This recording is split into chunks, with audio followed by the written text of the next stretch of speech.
मैंने last time में आपको बताया था कि सैलरी इनकम निकालते समय 8 चीजों के टोटल को सैलरी इनकम कहा जाता है। Basic salary, advance and arrear salary, profit in lieu of salary, bonus fees, commission, all taxable allowances, perquisite, retirement benefit, contribution to the recognised provident fund. इन 8 चीजों के टोटल को सैलरी इनकम कहा जाता है। नाउ अब हम इंडिविजुअली आइटम्स को देख रहे हैं। हमने सबसे पहले बताया था बेसिक सैलरी क्या होती है, एडवांस एंड एरियर्स सैलरी अब क्या होती है, बोनस फीस, कमीशन क्या होता है। हम फिर डिस्कस किया आपसे ऑल टैक्सेबल अलाउंसेस। तो मैंने आपको बताया कि अलाउंसेस 2 तरीके के होते हैं, टैक्सेबल और एक्सेम्प्टेड। जिन अलाउंसेस पर कोई टैक्स नहीं लगता उन्हें एक्सेम्प्टेड अलाउंसेस कहते हैं, और जिन पर टैक्स लगता है that is taxable allowances. Taxable allowances को हमने फर्दर क्लासिफाइड किया था आपके साथ कि भाई कुछ अलाउंसेस ऐसे होते हैं जो फुल्ली टैक्सेबल, कुछ ऐसे होते हैं जो टैक्सेबल ऑन सेविंग बेसिस, और कुछ ऐसे अलाउंसेस होते हैं जितना भी मुझे मिला उसमें से जो भी एक्सेप्शन है उसे माइनस कर दीजिए, the remaining amount shall be chargeable to. इसके बाद आज हम आपके साथ डिस्कस करेंगे रिटायरमेंट बेनिफिट्स पर, और रिटायरमेंट बेनिफिट्स में मैं आपके साथ 4 चीजों पर डिस्कस करूंगा। सबसे पहला पॉइंट है लीव इन कैशमेंट। आइए बच्चों अपनी कॉपी में लिखिए, क्या चीज? Leave in please कैशमेंट। देखिए, एज पर लॉ हर एम्प्लॉयर अपने एम्प्लॉय को कुछ लीव देता है, छुट्टियां देता है, और एम्प्लॉयर चाहता है कि एम्प्लॉय उन लीव्स को क्या करे, अवेल करें। कुछ एम्प्लॉयज ऐसे होते हैं जो उन लीव्स को क्या कर लेते हैं, अवेल कर, उन्हें छुट्टी मिली, उन्होंने छुट्टी को अवेल कर लिया। कुछ एम्प्लॉयज ऐसे होते हैं जो उन लीव्स को अवेल नहीं करते, और वो लीव उनके अकाउंट में क्रेडिट होती जाती है, धीरे धीरे एक्यूमुलेट होती चली जाती है।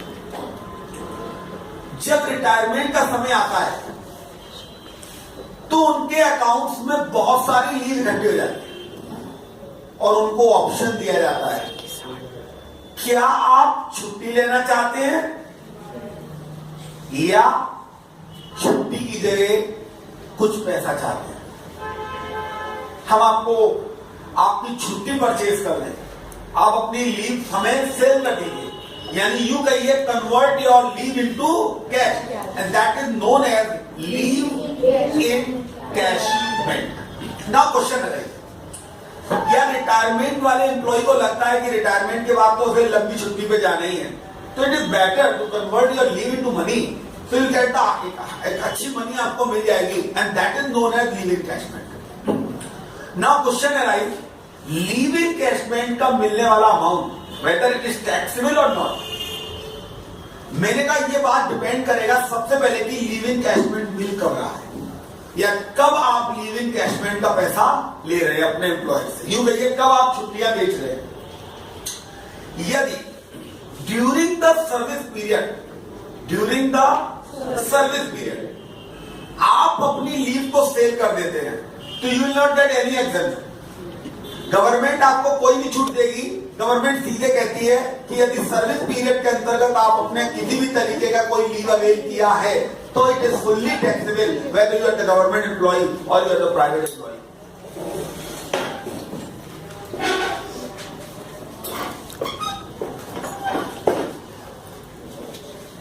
It is fully.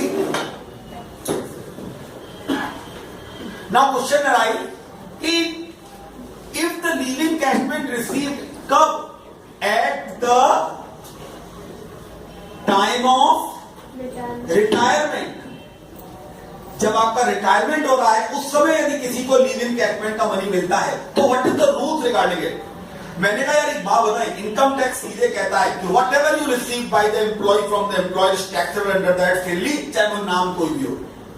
But question arise, क्या सारे तरीके की चीजें टैक्सेबल होंगी? मैंने कहा इनकम टैक्स सीधे कहता है कि in case of government employee, मान लीजिए कोई एम्प्लॉय गवर्नमेंट एम्प्लॉय है और गवर्नमेंट एम्प्लॉय को कोई भी लीव इन कैशमेंट का पैसा मिलता है, किसी भी तरीके का लीव इन कैशमेंट का पैसा मिलता है, it is fully exempted.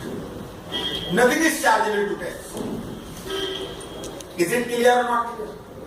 अब क्वेश्चन राइज होता है कि यार यदि गवर्नमेंट एम्प्लॉय है तो गवर्नमेंट एम्प्लॉय के ऊपर कोई टैक्स नहीं लगेगा and it is fully exempted. यानी what ever amount received at the time of retirement, at the time of retirement, किसके एवज में? In form of leave in कैशमेंट, it is fully accepted. Now मान लीजिए कि यदि आपका एम्प्लॉय गवर्नमेंट नहीं है बल्कि नॉन गवर्नमेंट एम्प्लॉय है, then in case of non government employee, कौन से employee? Non government employee. Sir ये बताइए, सरकार ने अपने एम्प्लॉइयों को तो छूट दे दी है कि कुछ भी टैक्सेबल नहीं होगा, तो क्या प्राइवेट सेक्टर एम्प्लॉइयों को भी छूट दे रखी है कि कुछ भी टैक्सेबल नहीं होगा? मैंने नहीं, बिल्कुल नहीं। तो सर इसका मतलब हुआ जो भी अमाउंट मिलेगा फुल्ली टैक्सेबल होगा। मैंने कहा मैंने ये भी लिखा। तो सर आप कहना क्या चाहते हैं? मैंने कहा ना तो मैं ये कह रहा हूं कि इट इज फुल्ली एक्सेप्टेड और ना ही मैं ये कह रहा हूं it is fully taxable. Government of India ने लीव इन कैशमेंट के एवज में मिलने वाले मनी के लिए ये नहीं कहा it is fully taxable. Government of India कहती है certain amount is allowed to be exempted, you claim the deduction, तुम्हें कुछ बेनिफिट्स देंगे, फुल्ली नहीं कुछ बेनिफिट। सर अच्छा मुझे सीधी बात बता दीजिए, जितना मिला में से एग्जेम्पशन माइनस कर दीजिए। क्या माइनस कर दीजिए? Exemption. The remaining amount shall be chargeable to tax. Sir एक बात बताइए, जो जितना मिला में से एग्जेम्पशन माइनस कर दीजिए and remaining amount shall be chargeable to tax. Sir मिला कितना ये तो मालूम है, लेकिन एग्जेम्पशन कितना माइनस करते हैं? मैंने कहा लॉ कहता है, क्या कहता है? ध्यान से देखिएगा, एक्चुअल अमाउंट रिसीव में से माइनस कर दीजिए नंबर 1, एक्चुअल अमाउंट रिसीव और एवरेज मंथली सैलरी इनटू 10 और number 3 average monthly salary into leave credit और फिक्स्ड 3 लाख। यानी गवर्नमेंट ऑफ इंडिया ने फिक्स्ड अमाउंट कितना कर रखा है? यानी किसी भी कंडीशन में किसी भी इंसान को लीव इन कैशमेंट के अंतर्गत मिलने वाली एग्जेम्पशन की अमाउंट उसके पूरे जीवन काल में, उसके पूरे जीवन काल में 3 लाख से ज्यादा नहीं। यानी उसे मैक्सिमम एग्जेम्पशन कितने लाख का मिलेगा? 3 लाख का मिलेगा। यानी 3 लाख रुपए तक ही मैक्सिमम एग्जेम्पशन लिया जा सकता है, लेकिन ये मैक्सिमम एग्जेम्पशन है। लॉ कहता है विच एवर इज लोअर, जो भी इन चारों में से सबसे कम होगा वो क्या हो जाएगा? लोअर इज exempted, और जो रिमेनिंग अमाउंट होगा दैट विल बी टैक्सेबल। यानी ये जो अमाउंट होगा ये टैक्सेबल होगा, इस पर टैक्स दिया जाएगा और यही सैलरी इनकम के अंतर्गत क्या कर लिया जाएगा? शामिल कर लिया जाएगा। Average monthly salary into leave credit. Sir आपने ये लिख तो दिया है लेकिन इसके मीनिंग समझ में नहीं आ रहे हैं कि क्या बताना चाहते हो आप। मैंने कहा बेटा जरा प्यार से देखें, जरा क्या क्या इन सब में समझ में नहीं आ रहा है, जरा उन पॉइंटों को देखें। सबसे पहला अमाउंट हुआ एक्चुअल अमाउंट रिसीव। मैंने कहा यार मेरे को छुट्टी दी गई थी पूरे सर्विस पीरियड में 28 मंथ की, और मैंने उस 28 मंथ में 12 मंथ छुट्टी ली और 16 मंथ मेरी छुट्टी नहीं। Is it clear? In 16 month की छुट्टी मैंने नहीं ली, इसके एवज में मेरा एम्प्लॉयर मुझे जो भी पैसे देगा वो कहलाएगा एक्चुअल अमाउंट रिसीव। यही अमाउंट है एक्चुअल अमाउंट रिसीव। पॉइंट आता है एवरेज मंथली सैलरी। मैं एवरेज मंथली सैलरी जानने से पहले 2 लाइनें कहूंगा। What is salary? सैलरी किसे कहते हैं? सैलरी में 3 चीजों को शामिल किया जाता है। कौन कौन सी 3 चीजें? Basic salary plus DA as per terms और plus fixed percentage of commission on turnover. इन 3 चीजों के टोटल को सैलरी कहा जाएगा। किसको सैलरी कहा जाएगा? इन 3 चीजों के टोटल को सैलरी कहा जाएगा। बताइए कौन कौन सी 3 चीजें मैंने बताई? Basic salary, as per service condition plus fixed percentage of commission on. Sir salary का मतलब तो समझ में आ गया, एवरेज मंथ का समझ में नहीं आया। एवरेज मंथ का मतलब क्या निकल कर आता? मैंने कहा यार एवरेज मंथली और आगे क्या था ये? सैलरी में कौन कौन सी चीजें दी जाएंगी? अब एक क्वेश्चन अराइज होता है, what is average? Average means average of 10 months preceding the date of retirement। क्या कहा बेटा बताइए मैंने? Average of 10 months preceding the date of retirement। यानी जिस दिन आप रिटायर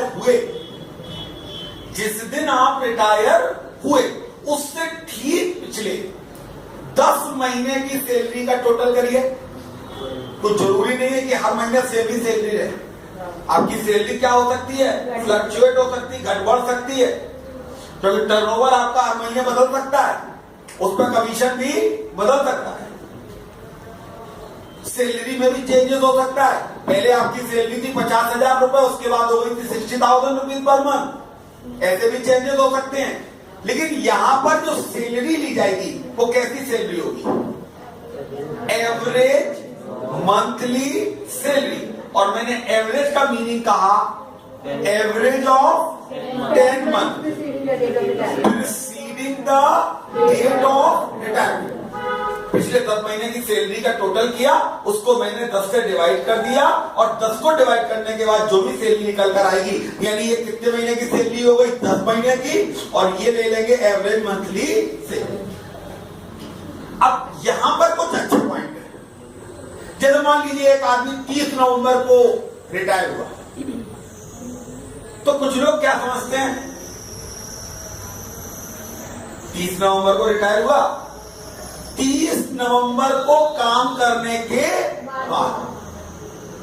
कुछ कहते हैं कि अब 30 को छोड़ो, क्योंकि 30 तो पूरा काम कर चुका, काम करने के बाद रिटायर हुआ, इसका मतलब अगली बार चला गया, अगले दिन चला गया, अगले महीने चला गया, इसलिए पूरा 30 नवंबर लेंगे।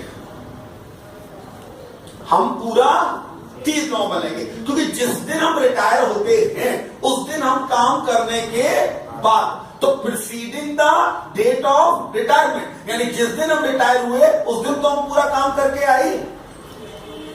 इसकी प्रॉब्लम्स आपको आएगी, और इसका बड़ा आसान सा तरीका है यार, जब रिटायर हुए बस उधर से काउंट करना शामिल कर लो और उसके टोटल कर लो, 10 महीने की सैलरी निकाल लो, जो एवरेज निकल कर आएगा, and that is known as average monthly into 10। Clear हो गया? एक क्वेश्चन आया average monthly salary into leave credit. अब आपके मन में एक क्वेश्चन अराइज हो रहा होगा, सर ये लीव क्रेडिट क्या होती है? मैंने एक बात बताया आपको, लीव क्रेडिट का मतलब होता है कि आपको कितनी छुट्टियां आपने अवेल नहीं की। एक साधारण शब्दों में कहते हैं leave allowed minus leave avail equal to leave credit. यार लीव अवेल्ड का मतलब क्या होता है? जितनी छुट्टियां आपने ली, जैसे मैंने अभी कहा था आपने 28 मंथ अलाउ किया, 16 मंथ आपने 12 मंथ लीव अवेल कर ली, तो कितने महीने के लीव क्रेडिट हो गए? ये 16 मंथ के बराबर उसे लीव इनकैशमेंट का मनी मिलेगा। इज इट क्लियर और नॉट? देखिए लॉ एक चीज कहता है, leave allowed shall not exceed 30 days in a year। यानी एक एम्प्लॉयर अपने एम्प्लॉय को कितने भी छुट्टी देता है,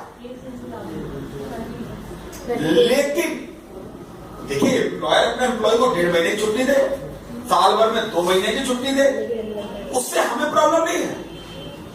जो भी छुट्टी देगा वो उसकी इच्छा है, लेकिन लीव इनकैशमेंट का अमाउंट निकालते समय, लीव अलाउड निकालते समय, it should never exceed 30 days in a year.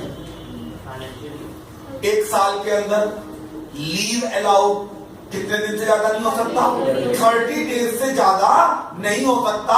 यानी मैक्सिमम अमाउंट जो लीव अलाउड रहेगा, मैक्सिमम डेज। मान लीजिए एक एम्प्लॉयर अपने एम्प्लॉय को 30 दिन देता है, 30 ले लेंगे। 45 डेज देता है तो 30 डेज लेंगे लीव अलाउड। मान लीजिए 25 डेज देता है तो मैंने कहा the leave allowed shall not exceed 30 days in a year. उससे कम हो सकता है, उससे ज्यादा नहीं हो सकता। This is the point. तो बताइए लीव क्रेडिट समझ में आ गया, एवरेज मंथली सैलरी समझ में आ गया, फिक्स्ड अमाउंट कितना है? 3 लाख। मैंने कहा कि जो फिक्स्ड अमाउंट है 3 लाख रुपए, ये एक असेसी के लिए उसके पूरे जीवन के लिए 3 लाख रुपए। सर आप ये बार बार जीवन पर बड़ा फोकस डाल रहे हैं कि जीवन का मतलब क्या है?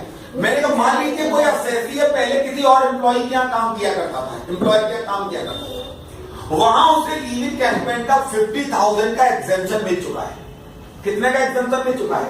50,000 का एग्जेम्पशन वो ले चुका है। तो अब बताइए कितना मैक्सिमम आ जाएगा? फिक्स्ड अमाउंट ऑफ कितना हो जाएगा? 2,50,000। बिकॉज 3 लाख उसके पूरे लाइफ के लिए है, उसमें से 50,000 रुपए का वो एग्जेम्पशन ऑलरेडी क्लेम कर चुका है। तो अब उसे कितने की छूट मिलेगी? केवल 2,50,000 रुपए ही अब फिक्स्ड अमाउंट में शामिल होगा। इज इट क्लियर ना? बोले सर बात समझ में आ रही है सर, एक छोटा सा पॉइंट बता देते, एक छोटा सा सवाल बना के करा देते तो और क्लियर हो जाता लीव इनकैशमेंट का। मैंने कहा एक बात बताए तुम, जरा एक छोटा सा क्वेश्चन बनाते हैं और देखते हैं। मान लीजिए एक एम्प्लॉय, उसकी मंथली सैलरी कितनी होती है?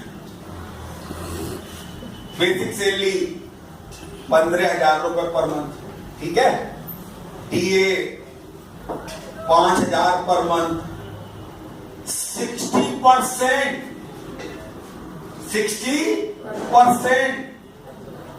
As per terms. Commission on purchase लिख लीजिए, fixed percentage commission on purchase. मैंने ये भी लिख दिया। 3,000 पर मंथ। पक्का? मैंने कहा leave in cash bank 4 lakh 4 lakh. Leave allowed as per act 28 month. Leave availed 15 month. ये क्या है? मंथ। क्लियर और नॉट क्लियर? बताइए सवाल छोटा सा बना दिया थे हमने, बेकार टाइप का सवाल है। मेरा टारगेट था सिर्फ ये जो कैलकुलेशन है उसे एक बार प्रैक्टिकली भी चेक कर। राइट सर आप बताइए क्या चेक करने वाले हैं? आप चेक कर लीजिए। मैंने कर लीजिए 2 मिनट। एक्चुअल अमाउंट रिसीव कितना हो रहा है लीव इनकैशमेंट का? 4 लाख। मैंने यहाँ 4 लाख लिख दिया और देखिएगा मैंने यहाँ भी 4 लाख लिख दिया। अब यार गोली मारो यार, कहता है average monthly cell, sorry 15,000 per month है, 15,000 पर मंथ है। तो बताइए 10 महीने की कितनी सेल हुई? 1,50,000। फिर देखा 5,000 रुपए पर मंथ दिए है, बट एज पर टर्म कितना है? 60%। मैंने कहा वही लेंगे जो एज पर टर्म होगा, जो एज पर टर्म नहीं होगा उसे हम बिल्कुल भी नहीं लेंगे। तो बताइए 5,000 का 60% हुआ 3,000 और 10 महीने का कितना हुआ? 30,000। क्योंकि यहां पर हम केवल कितने महीने की सेल की लेंगे? 10 मंथ एवरेज। कितने मंथ का एवरेज? 10 मंथ है। फिर देखिए यहां पर लिखा था 6% कमीशन ऑन, और मैंने यहां क्या लिख दिया है यार? मैंने कहा था सेल का कमीशन लिया जाएगा, परचेज का कमीशन नहीं लेंगे। कौन सा कमीशन लेंगे? कौन सा नहीं लेंगे? बिल्कुल सही रहा भैया। टोटल कर दो 1,80,000 और एवरेज मंथली सेल की कितना होगा? मैंने ले बेटा 18,000 इंटू 10, 1,80,000 पक्का। और देखना एवरेज मंथली सेल हुआ 18,000 इंटू क्या क्या लिखा बताइए? मैंने लीव क्रेडिट। बताइए कितना लीव अलाउड था? 28। कितना लीव अवेलेड है? कितना लीव क्रेडिट है? बोलिए, है या नहीं? 18,000 इंटू 30, 2,34,000। विच एवर इज, बोलिए कितना है? बोलिए तो रिमेनिंग कितना हुआ? 2 लाख। कितना टैक्स देना पड़ेगा? 2,20,000 इज चार्जेबल टू। बोलिए इज इट क्लियर और नॉट क्लियर? सर एक काम कर लेते हैं, ये आपने सारी पंचायत को बता दी, एक बार जरा किताब नहीं पढ़ ले तो दैट उस पर टिक लग जाएगा, तो लगेगा बाद में पढ़ाता आपने कभी, है नहीं? तो आइए जरा आपने अपनी किताब खोलिए, पेज नंबर S3। सर मैंने कहा लीव इनकैशमेंट, मैंने कहा था receive while in service, taxable in the hand of all employee government as well as. मैंने सर की बात कही थी आपसे।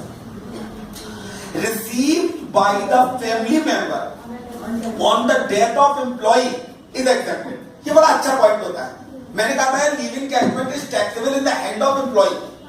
मैं मर गया, मेरे मरने के बाद मेरी विधवा को लीव इनकैशमेंट का पैसा मिलेगा। She is not the employ, she is not the employ.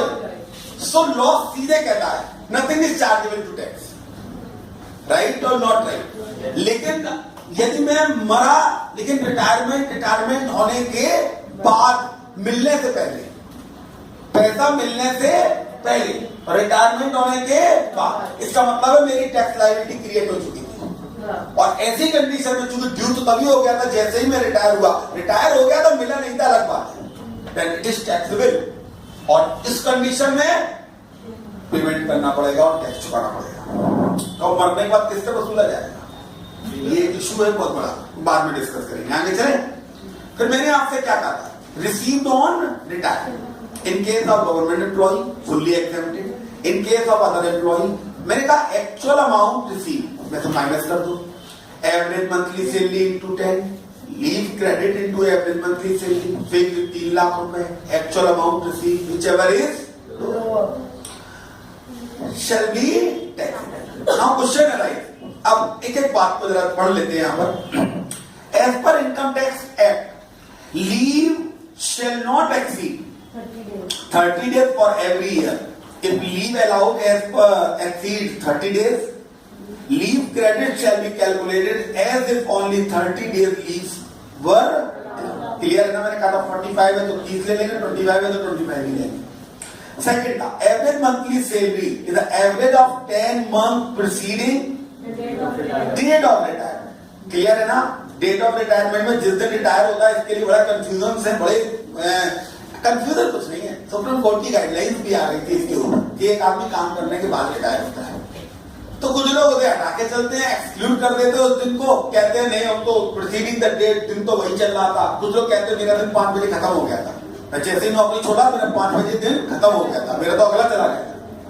बड़ा कंफ्यूजन था, कोई कंफ्यूजन की बात नहीं है। हम लोग जिस दिन काम करेंगे उस दिन पूरा दिन काम करने के बाद रिटायर होते हैं, सोई सुबह 8 बजे रिटायर नहीं हो जाते। ठीक है, ठीक है। आइए, salary means the basic salary plus DA according to the service condition plus fixed percentage of commission on turnover. Leave credit means leave allowed minus leave avail. As per the Income Tax Act, leave allowed should not exceed 30 days in a year.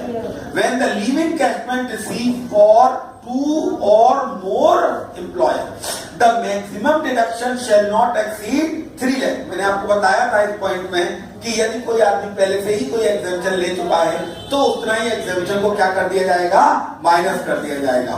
If leave encashment is received during the service period, shall be fully taxable in case of all.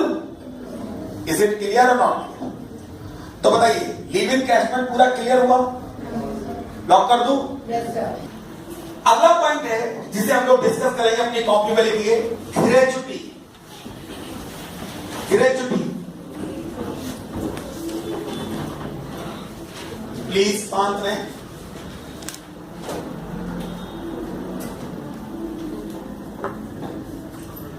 Gratuity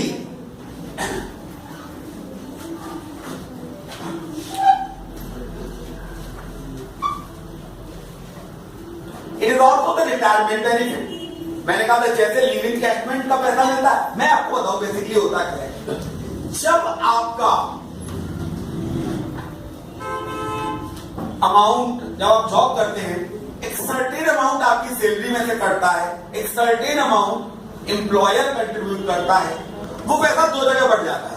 कुछ पैसा provident fund में चला जाता है और कुछ पैसा gratuity में चला जाता है। कहां जा रहा है? Provident fund, gratuity. और जो ग्रेच्युटी है वो पैसा इकट्ठा होती रहती है। और जब आप रिटायर होते हैं तो at the time of retirement जितना भी पैसा उस फंड में आपके होता है वो पैसा आपको दे दिया जाता है। It is simply retirement benefit. Is it clear और नॉट? देखिए, ग्रेच्युटी एक्ट बनाया गया, हमारे कोर्स में भी है। ग्रेच्युटी एक्ट में कहा गया कि कुछ ऑर्गेनाइजेशन ऐसी होंगी, कुछ एम्प्लॉय ऐसे होते हैं जो उस ग्रेच्युटी एक्ट के अंतर्गत आते हैं। ऐसे एम्प्लॉइयों को हम कहेंगे employees covered under the payment of gratuity act. यानी मैं उन एम्प्लॉइयों की बात कर रहा हूं जो किस एक्ट के अंतर्गत आएंगे? ग्रेच्युटी एक्ट के अंतर्गत आएंगे। ये तो मेरी एक हो गई, कवर्ड अंडर ग्रेच्युटी एक्ट। और ऐसे एम्प्लॉय जो ग्रेच्युटी एक्ट के अंतर्गत नहीं, जो ग्रेच्युटी एक्ट के अंदर नहीं आएंगे, तो उन्हें मैं क्या कहूंगा? Not covered under gratuity act. अब पॉइंट ये आता है, ठीक है साहब, जो एम्प्लॉय ग्रेच्युटी एक्ट के अंतर्गत आएंगे उन्हें यहां ले लेंगे, जो नहीं आएंगे वो यहां ले लेंगे। सर एक बात बताइए, ये गवर्नमेंट एम्प्लॉइयों को भी ग्रेच्युटी मिलती होगी और प्राइवेट एम्प्लॉइयों को भी ग्रेच्युटी मिलती होगी, या तो नो? मैंने कहा यार एक बात बताऊं, यदि गवर्नमेंट एम्प्लॉइयों को ग्रेच्युटी मिली, the gratuity is received by the government employees is fully exempted, no पंगा। हम लोग पहले भी लीव इनकैशमेंट में भी कर चुके हैं। गवर्नमेंट एम्प्लॉय को क्या होगा? Fully accepted. क्लियर और नॉट क्लियर? दूसरी बात आई, मान लीजिए कोई आदमी रिटायर नहीं हुआ और रिटायर होने से पहले ही उसे पैसे की जरूरत पड़ गई और उसने पैसा ले लिया ग्रेच्युटी का। बोले मुझे पैसा पैसे चले गए, बोलिए ड्यूरिंग द सर्विस पीरियड, यानी कब ग्रेच्युटी मिल रही है? During the service period. जैसे लीव इनकैशमेंट मिल रहा था, इट इज फुल्ली टैक्सेबल। जैसे मैंने लीव इनकैशमेंट को भी कहा था फुल्ली टैक्सेबल, ऐसे में यहां कह रहा हूं इट इज फुल्ली टैक्सेबल। क्यों? चाहे गवर्नमेंट एम्प्लॉय हो चाहे प्राइवेट एम्प्लॉय हो। ये जो एग्जेम्पशन के बेनिफिट दिए गए थे ये at the time of retirement दिए गए थे, न कि कभी भी आप चाहें इसका पेमेंट ले सकते हैं। इसलिए गवर्नमेंट एम्प्लॉय के केस हो या प्राइवेट एम्प्लॉय का केस हो, ड्यूरिंग द सर्विस पीरियड यदि ग्रेच्युटी ली गई है तो वो क्या होगी, फुल्ली। मैंने कहा मान लीजिए एक एम्प्लॉई रिटायर होने से पहले ही चल रहा था, अब एक ग्रेच्युटी का पैसा किसे मिलेगा, उसे तो मिलेगा नहीं, फैमिली को मिलेगा। फैमिली एम्प्लॉई है क्या, नहीं ना, इनकम फ्रॉम अदर सोर्सेज के अंतर्गत ये आती नहीं है, एम्प्लॉई है नहीं है, it's never tax and it is fully. इसके वो बड़े केस चले सन 2003-4 में, इतने केसेस डिफरेंट डिस्प्यूट्स थे। इसके बाद सुप्रीम कोर्ट ने क्लियर करके इंस्ट्रक्शन दिया था क्यों टैक्स नहीं लगेगा। हालांकि मैंने बड़ा शॉर्टकट में तुम्हें निकाल दिया है, बहुत ही छोटी सी चीज बताकर आपको बाहर कर दिया है समस्या से। क्यों नहीं टैक्स लगेगा, बिकॉज वो एम्प्लॉय नहीं है, फैमिली मेंबर एम्प्लॉय नहीं, और उस पर कोई टैक्स नहीं लगेगा। सर दोनों प्राइवेट और गवर्नमेंट दोनों में नहीं लगेगा, गवर्नमेंट में वैसे नहीं लगेगा, it is fully accepted. Private में बेचारों पर टैक्स लग भी रहा था, तो सरकार कहती है कि डेथ के बाद मिली है तो कोई टैक्स नहीं। मेरे ख्याल से ये सारी बातें क्लियर हो गई थी।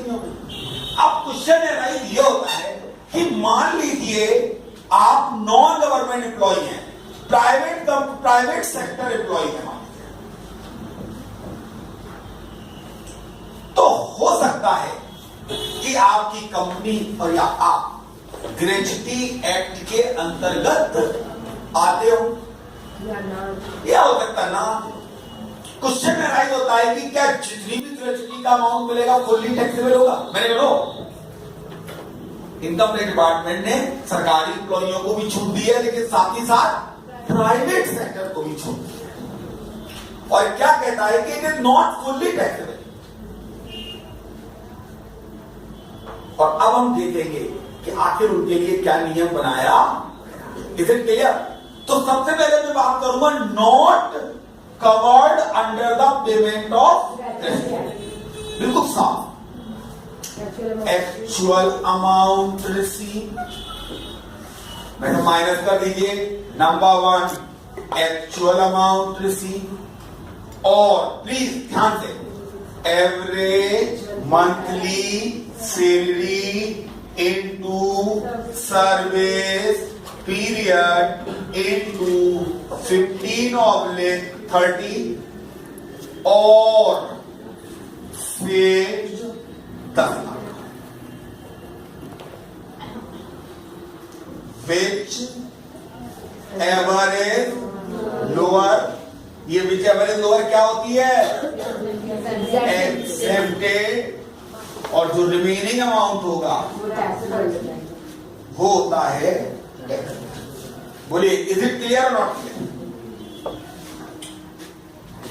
एक्चुअल अमाउंट रिसीव, जो भी मुझे मिला, actual amount receive, average monthly salary into service period into 15/30, और फिक्स कितना है, ये फिक्स सही से नहीं लिखा था ना, ये लिखिए प्यार से, fixed whichever is lower is exempted and remaining amount shall be chargeable to।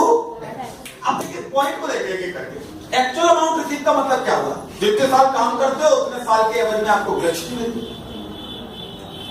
Gratuity हर साल के 15 दिन के बराबर मिलती है।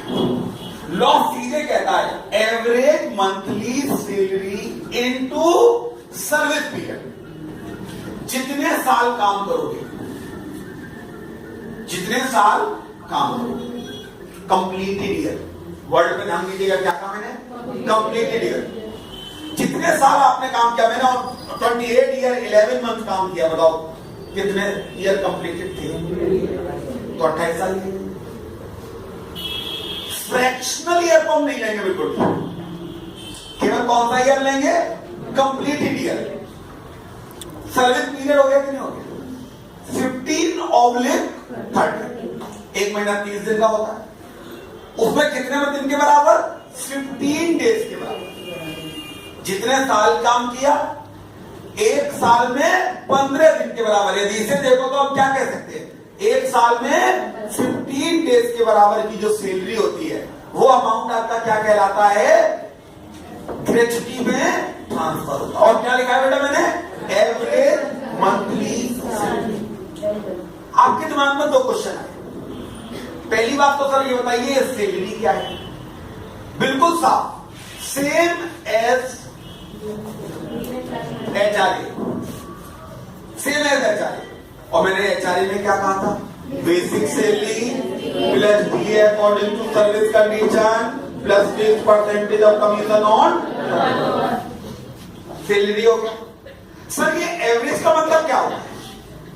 मैंने कहा एवरेज का मतलब होता है the average of 10 month preceding the month of retirement.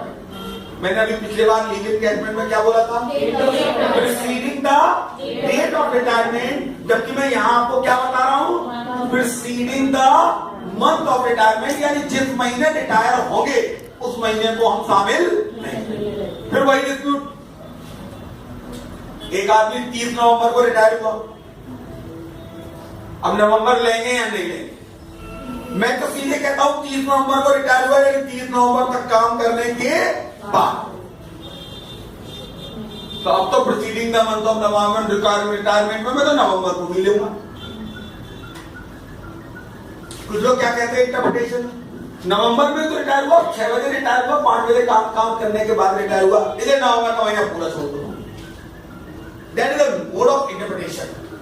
ये डिफरेंट इंटरप्रिटेशंस हैं, लोगों के बोलने और समझने की चीजें अलग अलग तरीके से देखने का स्टाइल है, तरीका है, लेकिन हम पर कोई बहुत ज्यादा फर्क इस सब चीजों का नहीं पड़ रहा है। इसलिए मैं ये जानता हूं एवरेज मंथ क्या होता है, एवरेज मीनिंग क्या होता है? Preceding the month of retirement. पक्का? यदि 16 नवंबर को होगा तो फिर नवंबर पूरा छोड़ देंगे, क्योंकि अब तो भाई नवंबर बीच ही में रहा। 30 नवंबर में जरूर मान सकते हो कि नवंबर काम हमने किया, इतने नवंबर हटाओ, पूरा नवंबर को हम लेके चलेंगे। चलिए ठीक है, बीच में कोई दिक्कत नहीं है। Average monthly salary into service period, बताइए सर्विस पीरियड में क्या लेते हैं? Completed year of service into 15/30 आ जाएगा। ये फिक्स कितना है? 10 lakh. Whichever is lower is exempted, remaining amount is chargeable to tax. ये नियम किसके लिए बताया बेटा मैंने? Non government employ. और सैलरी का मतलब बिल्कुल क्लियर था। क्या क्या क्लियर था सैलरी का मतलब?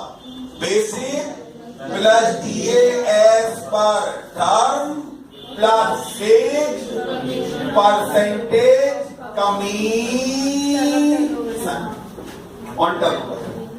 बिल्कुल साफ था, कोई पंगा नहीं। बोले सर मान लीजिए कोई एम्प्लॉय ऐसा है, ऐसी जगह काम कर रहा है which is covered under the payment of gratuity, तब क्या होगा? मैंने कहा बड़ा सिंपल सा तरीका है। एक्चुअल अमाउंट रिसीव, सर वही तो लिख दिया मैंने, माइनस करो। नंबर 1 एक्चुअल अमाउंट रिसीव, और प्लीज ध्यान से last drawn salary into service period into 15/20।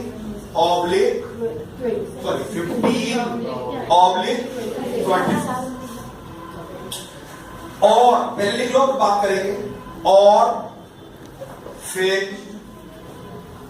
10 lakh which ever is lower is exempted, minus कर दोगे, that remaining amount shall be chargeable to tax। अब जरा 2 मिनट ध्यान से देखो, यार ये एक्चुअल अमाउंट रिसीव का मतलब हुआ जो भी पैसा मिला। यहां मैंने क्या वर्ड इस्तेमाल किया?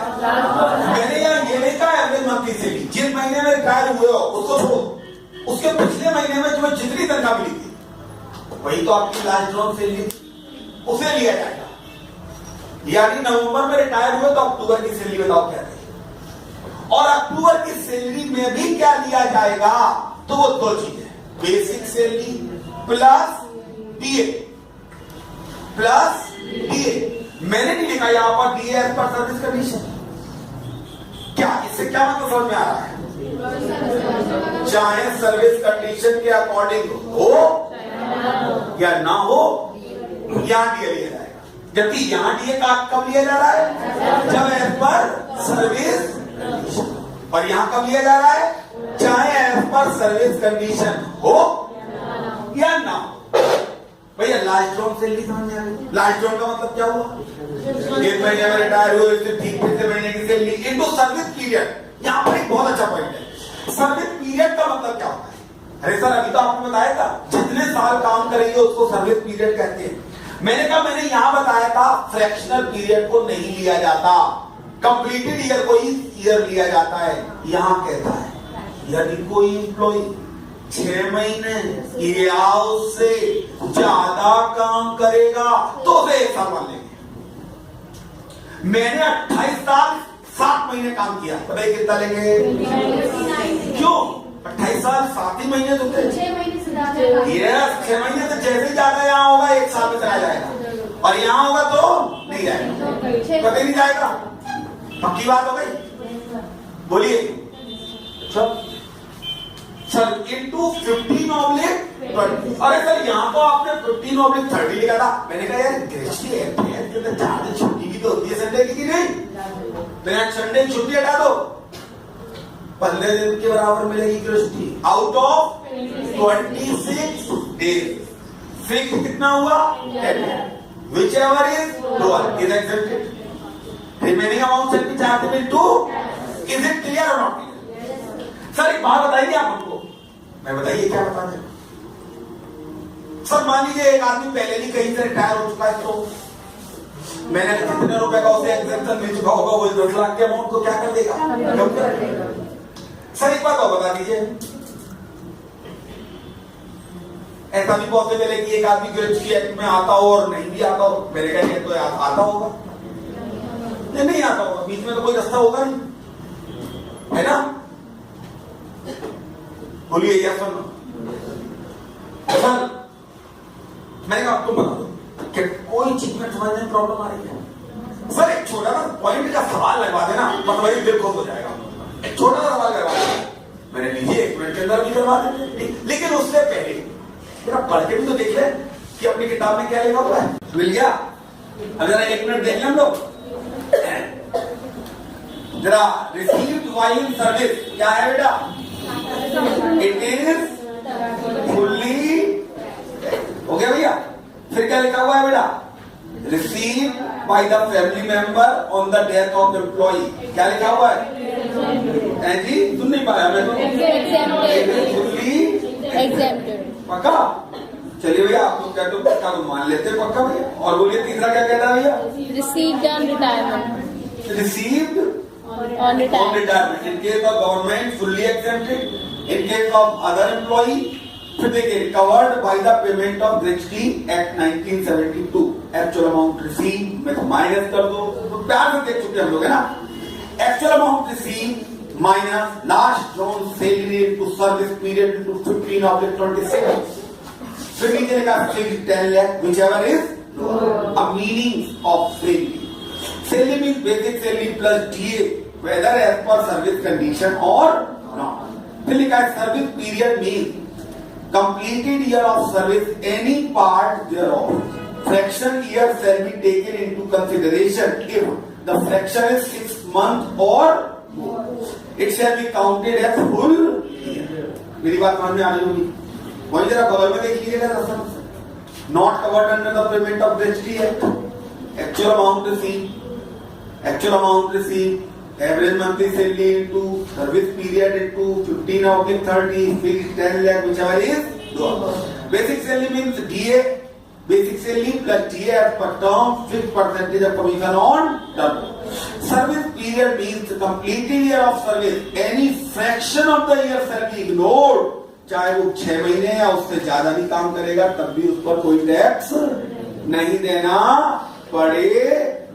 इज इट क्लियर और नॉट क्लियर? मेरे ख्याल से बात समझ में आ गई कि नहीं आ गई? अब जरा पन्ना में पढ़ लो बंदा, कुछ अच्छी बातें कर ले हम लोग, करें। इन केस ऑफ सीजनल स्टैंडर्ड, अब आप जानते हो बहुत सारी जगह पर सीजनल काम होता है, जैसे शुगर मिले भैया सीजनली तो काम होता है, फिर सीजन में 6 महीने। जहां जहां हमने 15 डेज लिखा है ना, वहां वहां सीजनल एम्प्लॉय के केस में कितना लिया जाएगा? Service period means completed year of service.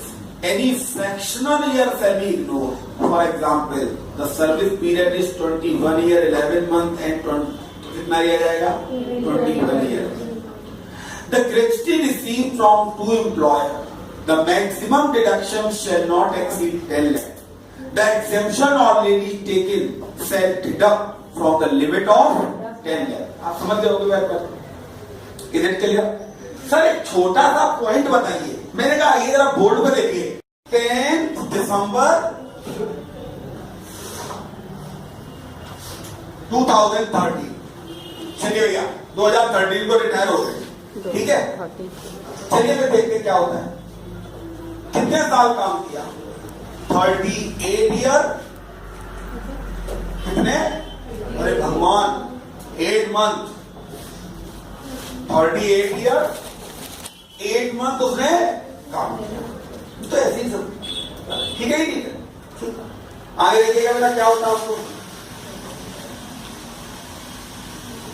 उसे कितना मिला बेटा? ग्रेच्युटी का अमाउंट कितना मिला? Gratuity receive 3,90,000। इसमें भी कोई प्राइस नहीं लग रही होगी आपको। वो कहता है एवरेज मंथली सैलरी, आप समझ रहे हो बेटा? 10 महीने की एवरेज मंथली सैलरी निकाले तो receiving the month of retirement, दिसंबर को लेंगे नहीं, दिसंबर से पहले की 10 महीने की सैलरी लेंगे, टोटल करेंगे और वो आया 20,200। मैं कहूं आप बताइए कितना एग्जेम्पशन, कितना अमाउंट टैक्सेबल होगा if it is not covered under the payment of gratuity? कितना बताया बेटा मैंने? नॉट। जरा प्यार से देखो, एक्चुअल अमाउंट रिसीव, बहुत बढ़िया, एक्चुअल अमाउंट रिसीव। अब लो average monthly salary 20,200, service period ला कंप्लीट ईयर ही लेंगे इंटू 15 ऑफ 30, कितना है? 3,83,800। फिक्स कितना था? वैसे एवरेज 3,83,800। बता दो कितना माइनस करके? 6200। कितने लिविंग कैपिटल पर हम टैक्स देंगे? 6200 पर टैक्स। मान लीजिए वो कहता कि जो एम्प्लॉई है वो प्रीवियस एम्प्लॉयर के यहां 50,000 का एग्जेम्पशन ले चुका था, कितने का? तो फिक्स अमाउंट कितना हो जाता? 9 लाख। बात समझ में नहीं आया? इज इट क्लियर और not? That is basically known as leave gratuity. और आपको ग्रेच्युटी पूरा बात क्लियर हुआ कि यदि नहीं होता कवर्ड अंडर ग्रेच्युटी है तो ये रूल लग जाता है, यदि है तो ये रूल, नहीं है तो इज इट क्लियर और नॉट? बोलिए तो जब मैं मानू ग्रेच्युटी समझ में आ जाए पक्का? चलिए अगली हेडिंग डालेंगे, पेंशन। एक एम्प्लॉयर अपने एम्प्लॉय को सर्विस पीरियड खत्म होने के बाद जो भी मंथली अमाउंट पे करता है that is basically known as pension. अब पेंशन है क्या चीज? मैंने कहा it is just a monthly payment, जैसे सैलरी दी जाती है ड्यूरिंग द सर्विस और पेंशन दी जाती है after the retirement, but amount कम हो जाता है। क्या हो जाता है? अमाउंट कम हो जाता है, लेकिन मंथली हर महीने के महीने आपको अमाउंट मिलता रहता है, इसे पेंशन कहते हैं। लोगों ने क्या किया? पहले ये पेंशन गवर्नमेंट एम्प्लॉइयों के ही यहाँ थी, प्राइवेट में भी फिर कुछ लोग आए अपने एम्प्लॉइयों को पेंशन देने लगे। हालांकि गवर्नमेंट ने बाद में स्कीम बनाई कि हम पेंशन प्लान खत्म कर देंगे। फिर एक उन्होंने अपना पेंशन प्लान खत्म किया, फिर एक नया पेंशन प्लान डाला जिसका नाम था notified pension plan. Private sector के लोग, सेल्फ एम्प्लॉयड वाले लोग जो सेल्फ एम्प्लॉयड हैं, उन गरीबों को तो बेचारों को तो पेंशन मिलनी नहीं है। उनके लिए दुनिया भर की इंश्योरेंस कंपनियां आई और इंश्योरेंस कंपनी ने डाला पेंशन प्लान कि साहब आप पैसा दे दीजिए और हम आपको पेंशन देंगे। तो सरकार दे देगी, हम देंगे। हमें उन सब चीजों से लेना देना नहीं है। जो भी देगा employer they, employer they, pension दे, कोई भी दे, हमें तो पेंशन मिल रही है, उससे मतलब है। और हम यहाँ एक एक पॉइंट पर स्पेसिफिक इनकम टैक्स की रूलिंग समझना चाहते हैं कि क्या कहा गया है पेंशन के बारे में जब वो पेंशन मिलेगी। मैंने कहा यदि किसी एम्प्लॉई के रिटायरमेंट के बाद एम्प्लॉई को यदि पेंशन मिलेगी, it is taxable under the head income from salary. और एम्प्लॉई के जाने के बाद, डेथ के बाद उसकी वाइफ को यदि कोई भी पेंशन मिलेगी, इसे फैमिली पेंशन कहते हैं, पेंशन टू विडो कहते हैं। And it is taxable under the head income from other sources, not income from salary. Salary तभी है जब पेमेंट किसको मिलेगा, एम्प्लॉई को मिलेगा। एम्प्लॉयर और एम्प्लॉई के रिटायर्ड टर्म्स एंड कंडीशन के अकॉर्डिंग मिलेगा, तभी वो सैलरी इनकम के अंतर्गत शामिल किया जाता है। अब पॉइंट याद है, पेंशन दो तरीके की मिलती है।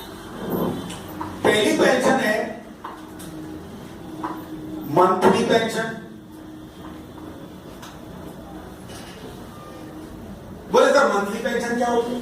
मैंने हर महीने के महीने में जो पेंशन मिलती है ना, वही मंथली पेंशन होती है। मान लीजिए एक इंसान है, उसको कहा गया सरकार ने कि जाओ हम तुमको 15,000 रुपए पर मंथ पेंशन देंगे। अब देखिए इंसान को पता है कि हर महीने 15,000 रुपए पर मंथ पेंशन मिलेगी, बाद में रिवाइज भी होगी, बढ़ेगी भी, सरकार भी बढ़ाती चलेगी और उसका जीवन आराम से कट जाएगा।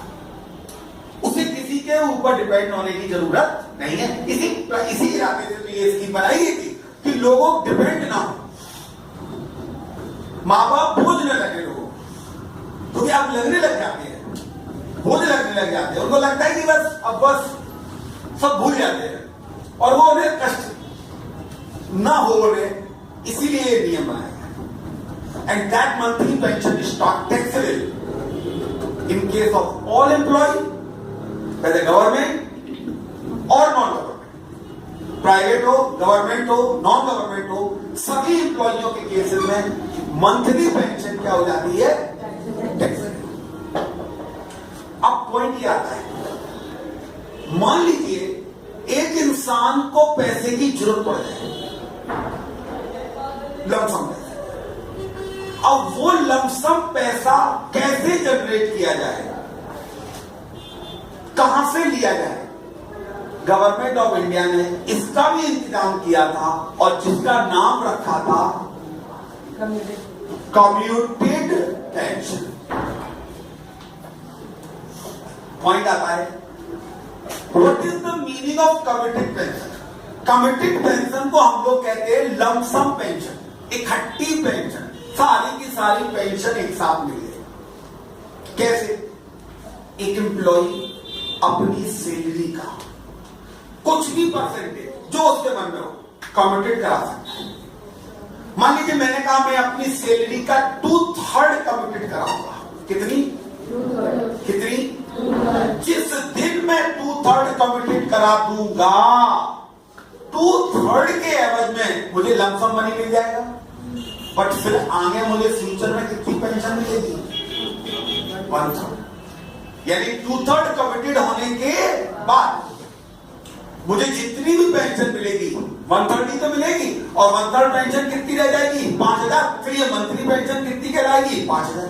पहले तो सर 15,000 मिल रही थी और आपको 5,000 मिल रही है। मैंने कहा जब 15,000 मिल रही थी तो मैं 15,000 पर टैक्स देता था और अब मुझे 5,000 मिलेगा तो मैं 5,000 पर टैक्स दूंगा। It is my monthly Is it clear or not? Monthly pension shall be taxable, whether in case of government employee or in case of non-government. But what of the committed pension? मैंने कहा सीधा नियम कहता है committed pension in case of government employee shall be exempt from tax. सरकारी employ हट गए। सरकारी एम्प्लॉय के केस में कमिटेड पेंशन पर कोई टैक्स नहीं लगेगा, मंथली में लगेगा बट कमिटेड पर। Is it clear not clear? बोले sir committed pension in case of non government employ क्या है? कौन सा? Non government employee. मैंने कहा बेटा जरा प्यार से देखना, एक्चुअल अमाउंट रिसीव में से माइनस कर दो 1/2 of full value of pension. जो बचेगा रिमेनिंग अमाउंट से भी टैक्स। सर समझ में नहीं आया? आप बोले बहुत अच्छा, मैंने जब प्यार से देखिएगा भी समझ में आ जाएगा। मैंने 2/3 पेंशन कमिटेड कराई। कितनी? 2/3। और मुझे 2 लाख मिला। एक्चुअल अमाउंट रिसीव कितना हो गया? 2 लाख। कितना कमिटेड कराकर? 2/3 कमिटेड करा। मैंने कहा ये क्या 2 लाख पर पूरा टैक्स लगेगा? मैंने कहा गवर्नमेंट एम्प्लॉय हो तो बिना देखे कह देना फुल्ली एग्जेम्प्टेड, लेकिन यदि प्राइवेट हुआ तो 1/2 ऑफ ये क्या लिखा है? 2/3 की वैल्यू है 2 लाख, तो फुल कितना हुआ? 3 लाख। बोलिए, इतनी बड़ी बात तो बता देना हूं जो कि बुद्धि में नहीं जा रही होगी। 2/3 की वैल्यू है 2 लाख, तो फुल वैल्यू हुई 3 लाख का 1/2। रिमेनिंग 50,000 टैक्सेबल होगा। इज इट क्लियर और नॉट? तो हम लोग ये कह सकते हैं इन case of committed pension actual amount receive में से माइनस कर दो 1/2 ऑफ फुल वैल्यू ऑफ।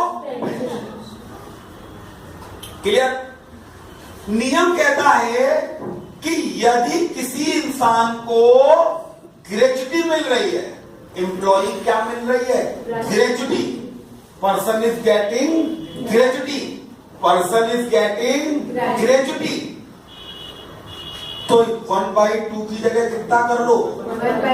सरकार बोली क्यों भैया ग्रेच्युटी मिल रही है तो 1/3 क्यों कर रहे हो? मैंने कहा सुनो ग्रेच्युटी में भी तो एग्जेम्पशन ले रहे। बोले हाँ तो चलो हम आपकी पेंशन के एग्जेम्पशन का अमाउंट क्या कर देते हैं?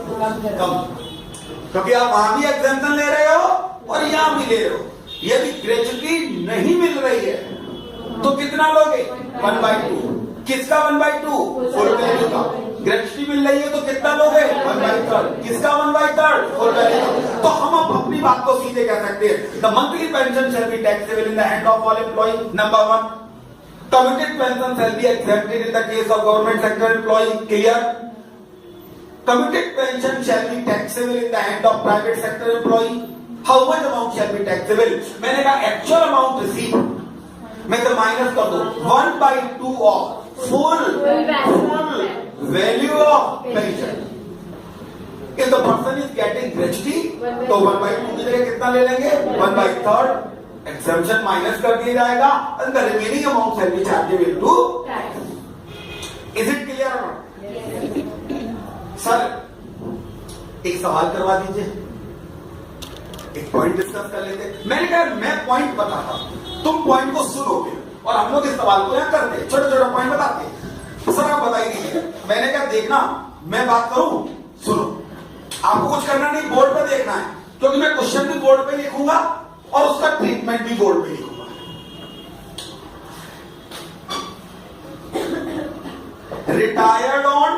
रिटायर 30 जून 2013 को रिटायर हुआ। फिर देखो मंथली पेंशन 20,000 पर मंथ,